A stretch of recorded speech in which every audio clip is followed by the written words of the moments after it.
সামনে আসছে কালী পুজো, ধন ত্রয়োদশী, কয়েকটা জিনিস আমি বলেছি, ওগুলো কালেকশন করুন। 18ই অক্টোবর ধন ত্রয়োদশী, বেলা 1:21 থেকে পরের দিন 1:54 পর্যন্ত থাকছে।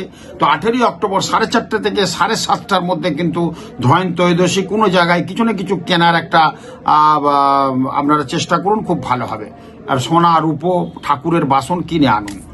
এবং 18ই অক্টোবর ভূত চতুর্দশী। এই ভূত চতুর্দশীর দিনে বিকেল 5:06 থেকে 6:42 মধ্যে 14 প্রদীপ জ্বালান ঘরের বহির্বিভাগে, অর্থাৎ প্রাচীরে, ঘরের মধ্যে না। তাহলে ভূত প্রেত উপদ্রব থেকে বাঁচবেন। আত্মহত্যা প্রবণ ও যারা হয়ে পড়ছেন তাদের বাড়িতে বাস্তুদোষ করবে, এবং আত্মহত্যা প্রবণ যারা হয়ে পড়ছেন তাদের অনেকটা রেহাই হবে। ওই দিন কিন্তু ভূত চতুর্দশী 5:06 থেকে 6:42 মধ্যে এটা করুন, আর দীপদানটা করুন।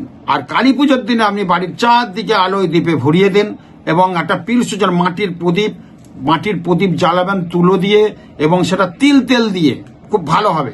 তার সাথে একটু লবঙ্গ দিয়ে দেবেন, একটু কর্পূর দিয়ে দেবেন, গোটা কৃষ্ণ তুল দিয়ে ঘরের মেঝেতে পিলসুজ মানে মাটির প্রদীপের স্ট্যান্ড পাওয়া যায়, স্ট্যান্ডের মধ্যে মাটির প্রদীপ বড় দেখে কিনে তিল তেল দিয়ে দেন।